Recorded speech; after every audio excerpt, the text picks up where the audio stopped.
और आज लौट के आए हैं तो खुशी नहीं है।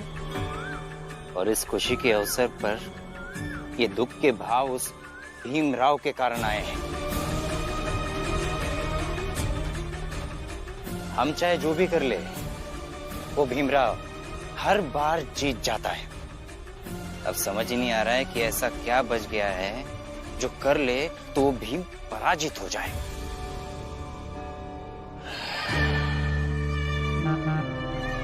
क्या बोलूं, आज मैं भी खुद को बड़ा हारा हुआ महसूस कर रहा हूं। इतनी कोशिशों के बावजूद हर बार हम बस हार ही तो रहे हैं। और उस भीमराव के जीत की दास्तान लिखी जा रही है। समझ ही नहीं आ रहा है कि क्या करें।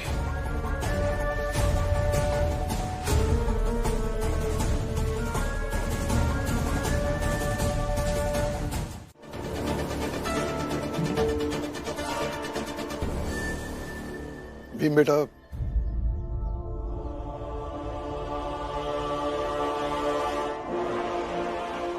ज्यादा मत सोचो, बल्कि ये सोचकर खुश रहो कि तुम एक व्यक्ति से खींची गई एक लकीर बन गए हो,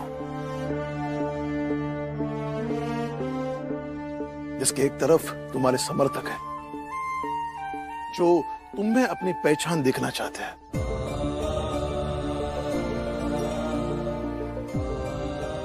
और दूसरी तरफ ये लोग हैं जो अपनी पहचान तुम्हें झुठला कर दिखाना चाहते हैं,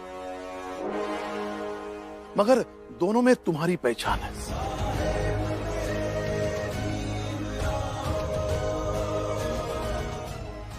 और यह सौभाग्य बहुत कम व्यक्ति के जीवन में आता है, बहुत कम व्यक्ति के नसीब में होता है। हम भी भीमराव है, हम भी भीमराव है, हम भी भीमराव है, हम भी भीमराव है, हम भी भीमराव है, हम भी भीमराव है, हम भी भीमराव है।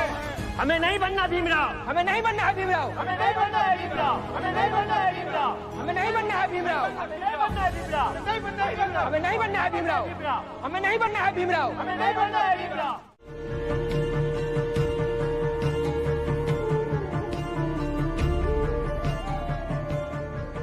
खाना खा लीजिए, आप भूखे होंगे। ये खाना हमने घर से नहीं लाया है, खरीद कर लाया है और पत्तल में लाया है। हमने इस खाने को छुआ भी नहीं है। अगर आपके हिसाब से आपको लगता है कि ये खाना खाना चाहिए तो खा लीजिए। मैंने गलती कर दी, महाराज मुझे दंड देंगे।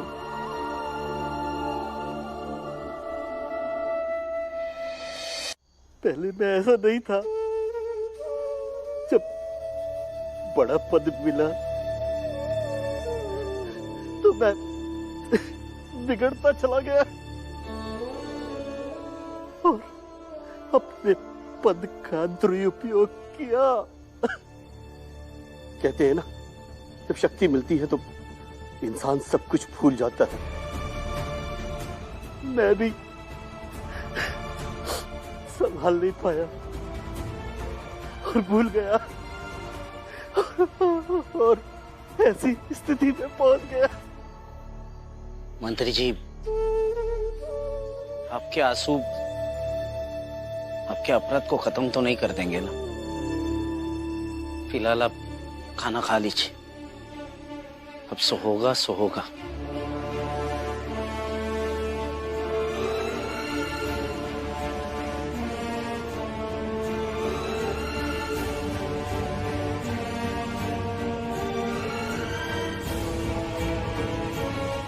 नहीं नहीं, शादी के बाद दोनों अकेले में रहेंगे। मेरा हाथ छोड़ दो। हाथ छोड़ने के लिए थोड़ी पकड़ा है। हम वहां जाकर ना भेल खाएंगे। आप मुझे भेल खिलाना, मैं आपको भेल खिलाऊंगी। आप अपनी फौज वाली कहानियां सुनाइएगा, मैं भी आपको सुनाऊंगी। जवानी में मुझे क्या क्या पसंद था, मेरी कौन सी पसंद दफन हो गई है, सब सुनाऊंगी। जीजाबाई, मेरा हाथ छोड़ दो।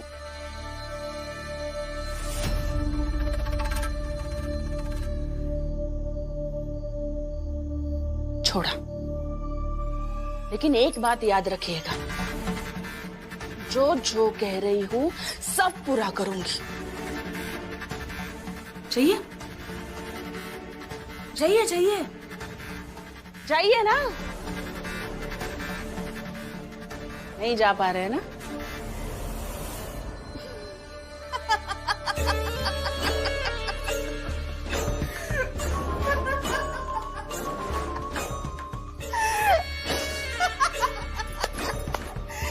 चाहिए चाहिए चाहिए चाहिए, मेरे लिए पानी लेके आइए, गला सूख रहा है मेरा। चाहिए चाहिए चाहिए चाहिए।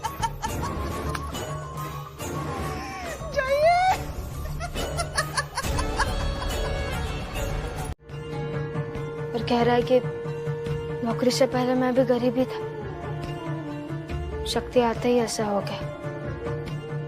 क्यों हो गया? क्योंकि नैतिक तौर पर कमजोर पड़ गया।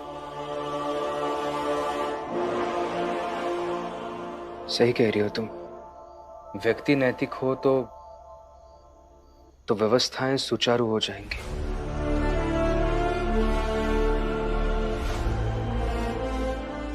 लेकिन हर व्यक्ति को नैतिक कैसे बनाया जा सकता है? इसका कुछ ना कुछ उपाय तो सोचना होगा। मुझे लगता है कि कसम देनी चाहिए। मतलब हम कसम मानते हैं ना, तो थोड़े बहुत लोग तो कसम मान ही लेंगे।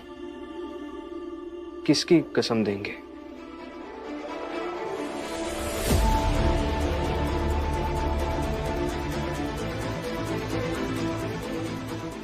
जैसे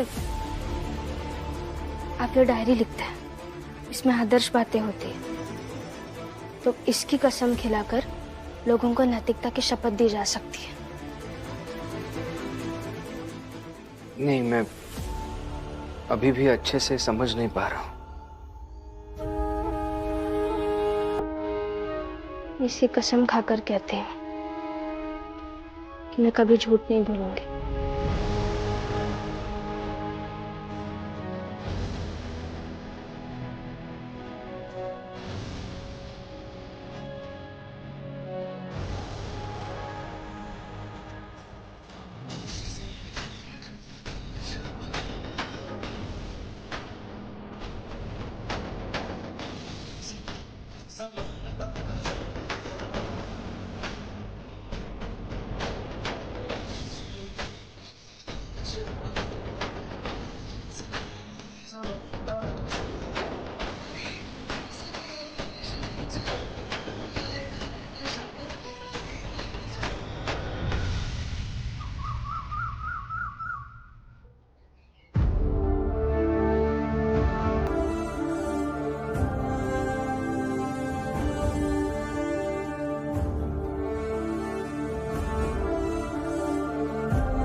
आप ये डायरी लिखते हैं, इसमें आदर्श बातें होती है, तो इसकी कसम खिलाकर लोगों को नैतिकता की शपथ दी जा सकती है। इसी कसम खाकर कहते हैं। जो लोग इस लड़ाई में शामिल हुए थे, वो लोग ये कह कह कर नहीं थके कि मैं भी भीमराव हूँ।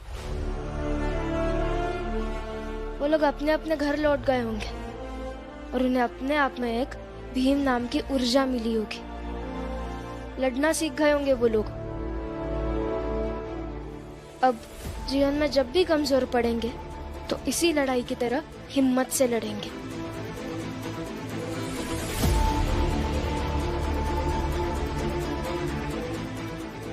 और हाँ, ये सही बात है कि हम हर किसी से जाकर उनका हालचाल नहीं पूछ पाए, मगर तबीयत ठीक होने से ज्यादा जरूरी सोच ठीक होना है।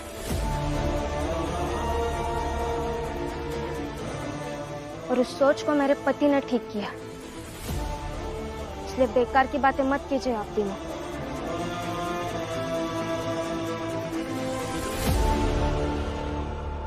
भाई गवाह, हाँ? भाषण खत्म। चलो ठीक है, अब हम सब चुप हो जाते, वरना हम कुछ बोलेंगे तो भीम के खेमा में इतने लोग हैं कि सब भाषण देना शुरू कर देंगे। यही लिए यह ठीक है कि हम लोग चुप पे रहा थे।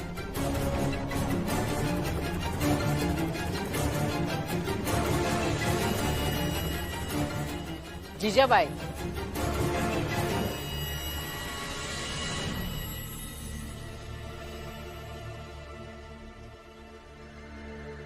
जीजाबाई खुश है ना तू? अभी तो भीम रुक गया ना यहाँ पर।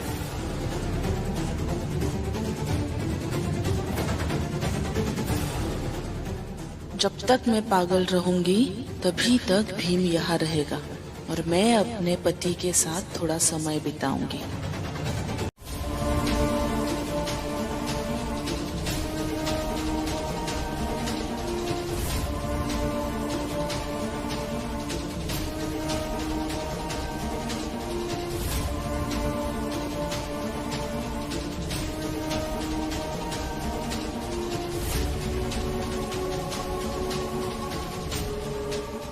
पुरुषोत्तम,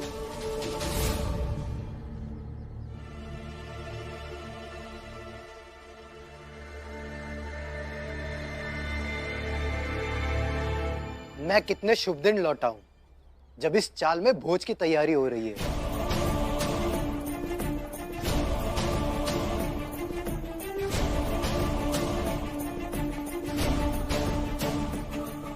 हितेश भाऊ, ये तो पुरुषोत्तम है ना?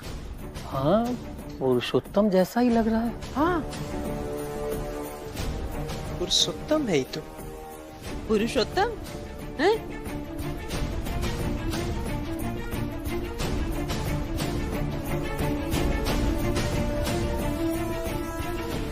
वही हूँ जो सब लोग समझ रहे हो। सालों बाद लौटा हूं। खबरदार, खबरदार अगर एक कदम भी बढ़ाया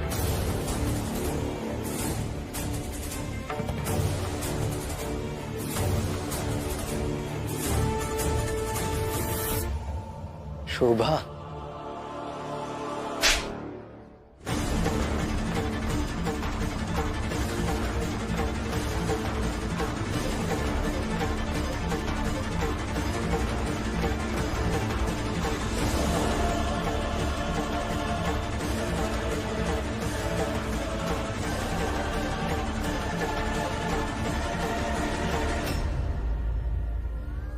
साल पहले छोड़कर गए थे ना, तो अब लौट कर आने की क्या जरूरत थी? इतने साल मेरी जिंदगी बीत गई तुम्हारे बिना। दीपक, दीपक बड़ा हो गया और अब लौट कर आए। शर्म नहीं आ रही तुमको?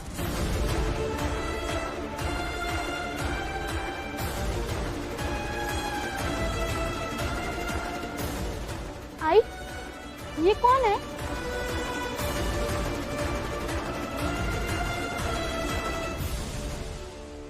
दीपक चल यहां से।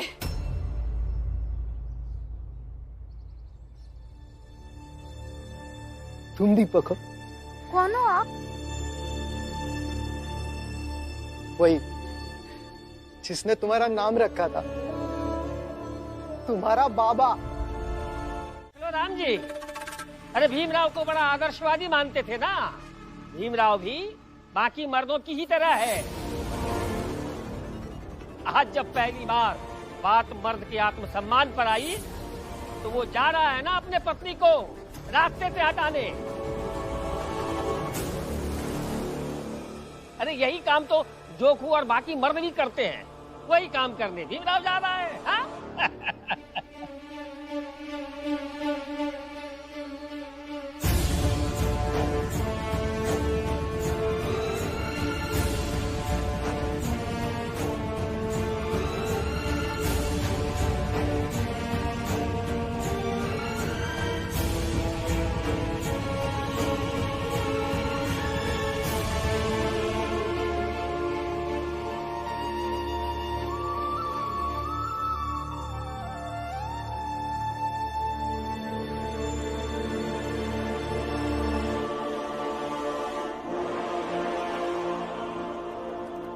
देखा, आपका बेटा भी बाकियों की तरह ही है।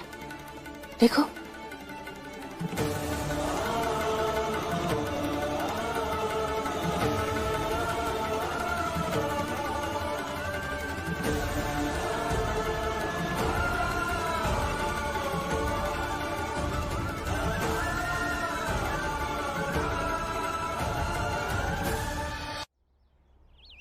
देखो रमा,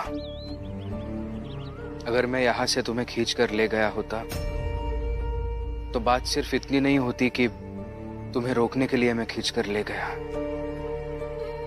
बल्कि बात यह हो जाती कि एक मर्द का झूठा आत्मसम्मान एक स्त्री की गरिमा को खींच कर ले गया, और मैं ये कभी नहीं कर सकता।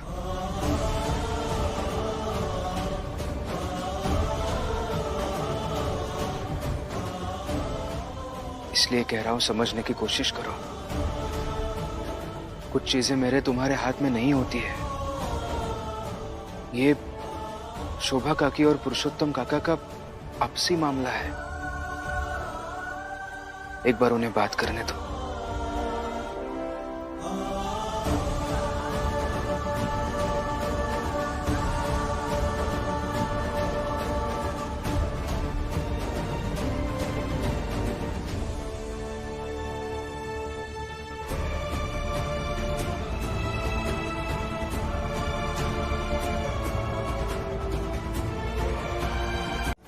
इन्हें जो उचित लगा वो उन्होंने की।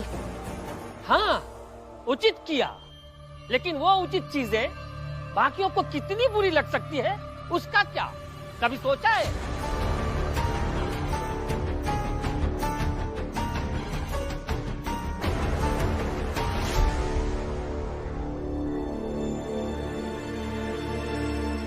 समझ में नहीं आ रहा है कि आप पर गुस्सा करूं या आपकी बातें मान जाऊं। आपने जो मेरा सम्मान किया है, उसके बाद रोकने पर मैं आप पर गुस्सा तो नहीं कर सकती हूँ, मगर आपने जो पुरुषोत्तम काका को अंदर जाने दिया, इस बात का समर्थन भी नहीं किया जा सकता। देखो रमा, समझने की कोशिश करो। अंधेरे की तरफ आने वाली हर रोशनी की किरण को हमें मौका देना चाहिए कि वो जाकर सब कुछ रोशन कर दे। अंधेरे से नफरत करने की आदत डालनी पड़ेगी।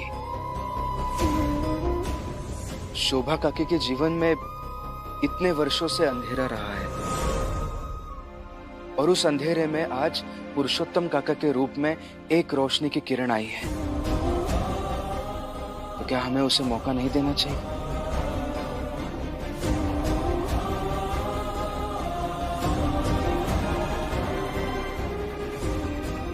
उन दोनों को बात करने दो, शायद सब कुछ ठीक हो जाएगा। पछताएंगे आप? मुझे तो नहीं लगता, लेकिन फिर भी अगर कुछ ऐसा हुआ तो सामना करेंगे।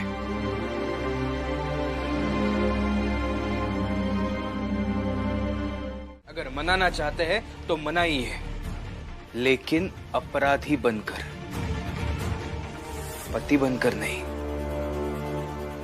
नहीं खुल रही है वो दरवाजा, अब चले जाइए, और जब वो चाहेंगे आपसे बात करना तभी बात कीजिए, उससे पहले नहीं।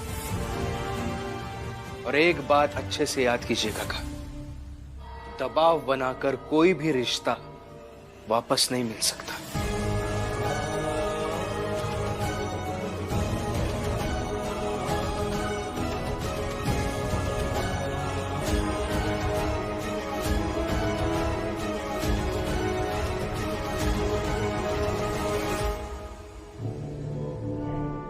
बाबा ले आए डायरी, बताइए। हाँ महिपाल, लिख। हम उस भीमराव को अपराधी बनाएंगे, लिखा? और उस भीमराव के साथ साथ उन तमाम लोगों को अपराधी बनाएंगे जो हम भीम हैं बोलते हुए बंबई की सड़कों पर भटक रहे थे। लिखा? जी बाबा। क्या बोल रहे थे वो? हम भीम हैं, तो मारो रे, क्या करो? अरे लिखा कि नहीं? लिख रहा हूँ बाबा। लिखा? जी बाबा।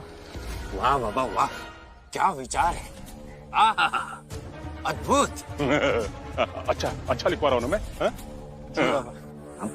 अच्छा लिख, कोहराम मचा देंगे हम। वो सब के सब खुद को भीमराव समझ रहे हैं ना, तो उन सब की सजा हम उस भीमराव को देंगे। लिख।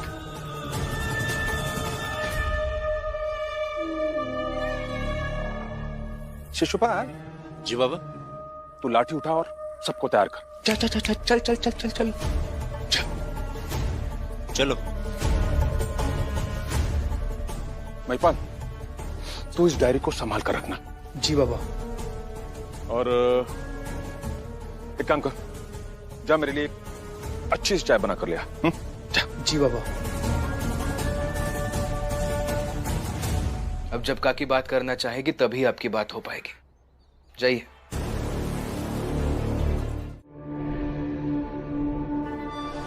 बाबा, ये लोग हैं ना,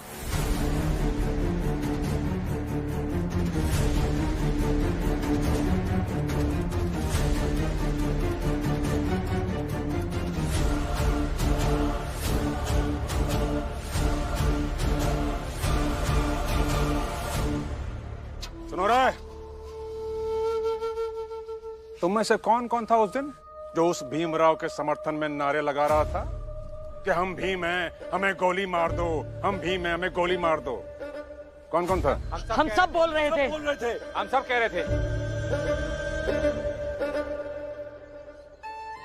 अच्छा, सुनो बच्चों, ये सब के सब बोल रहे थे कि हम भीमराव हैं, हमें गोली मारो। अच्छा, वैसे तुम सब में सबसे तेज कौन बोल रहा था? हा? मैं चिल्ला रहा था जोर से कि मैं भी भीमराव हूँ। अच्छा, बड़ा प्रबल समर्थक दिख रहा है तो भीमराव का। वैसे क्या बोला तूने? कुछ सुना ही नहीं पड़ा। कुछ सुना क्या बच्चों तुमने? नहीं बाबा। नहीं बाबा। तेरा पास आके थोड़ा जोर से बोलना, वो सुना ही नहीं पड़ा मुझे तेरा। अच्छा, हाँ, जरा जोर से बोल के बता, क्या बोल रहा था तू? मैं कह रहा था जोर जोर से कि मैं भी भीमराव हूँ, मैं भी भीमराव हूँ, मैं भी भीमराव हूँ, मार दो गोली मुझे। अरे मुंह क्या देख रहा, मारो इसे।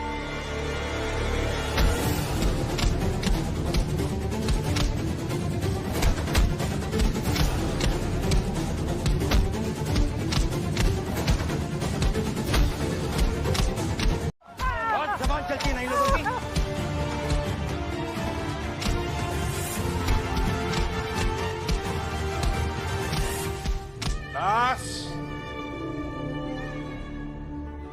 कह रहे बड़ी जल्दी आ गए सब अपनी औकात में। हाँ? अभी तो बड़ी जबान चल रही थी सबकी, हम भी भीमराव में गोली मारो, और दो डंडे पड़ते ही सबकी बोलती बंद। क्या हो रहा है ये सब? क्या कर रहे हैं आप लोग?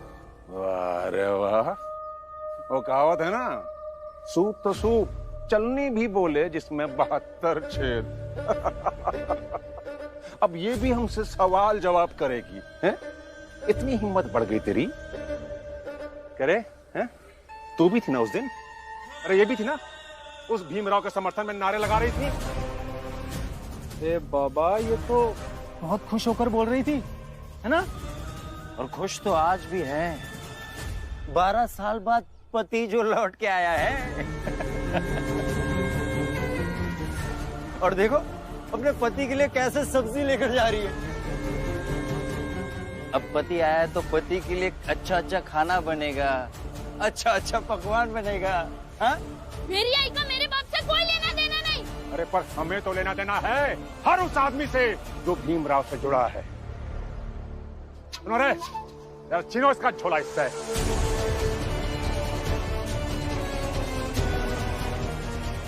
मेरी सब्जी वापस दीजिए मुझे। जो जो हम उस भीमराव के साथ करना चाहते हैं वो सब उन लोगों के साथ भी करेंगे जो मैं भी भीम करते हैं। और कान खोल कर सुन ले, जैसे तुझसे ये सब्जी छीनी ना मैंने, वैसे ही उस भीमराव की जिंदगी से सब कुछ छीन लूंगा मैं। ये इस भीमराव को ऐसे ही तहस नहस तोड़ मरोड़ के बर्बाद कर दूंगा मैं।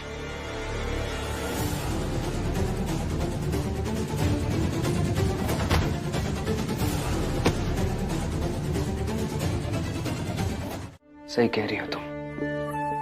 अब मुझे भी अपने सपनों को और ऊंचाई पर लेकर जाना होगा,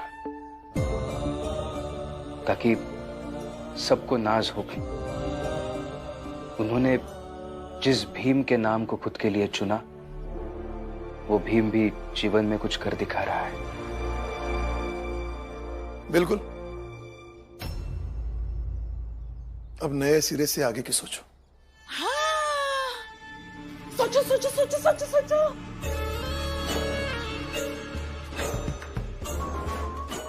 सोचो, लेकिन आप तो कह रहे थे ये लड़का पढ़ने विदेश जाने वाला है।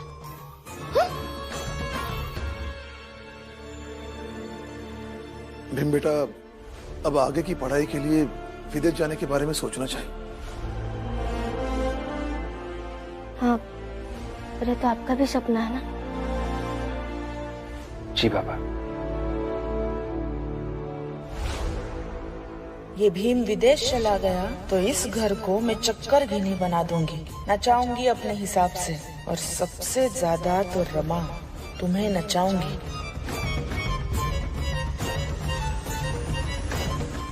ये देख, ये तेरे भीमराव की औकात देख, मेरे पैरों के नीचे है, उसे ऐसे मसल दूंगा मैं। आया समझ में? इससे आपको क्या मिला? चुप, वरना तेरी हालत भी ऐसा ही कर दूंगा। बच्चा है इसलिए छोड़ रहा हूं, मिला ना, सब मिलेगा, बताता हूं। ए, उठो रे, कब?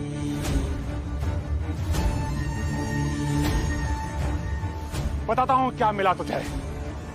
तुम सब जाके बोल देना अपने नेता भीमराव से कि मैंने उसके लिए एक संदेशा भेजा है।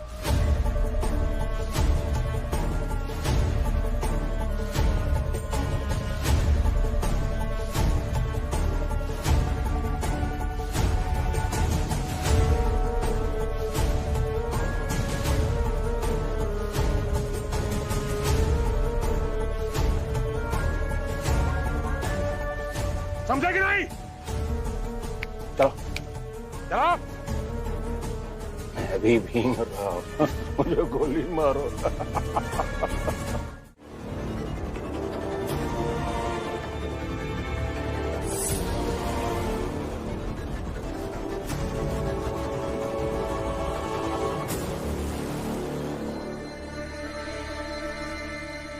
भीमराव, हम कानून के चक्कर में नहीं पड़ेंगे।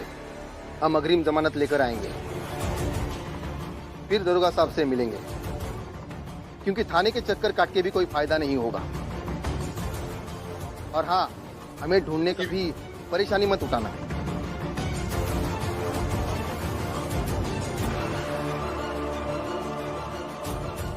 और ना ही बार बार चक्कर लगाना, क्योंकि इस सब से कुछ नहीं होगा। और पुलिस प्रशासन भी हमें ढूंढ नहीं पाएगी। ऊंची जात का मेघनाथ,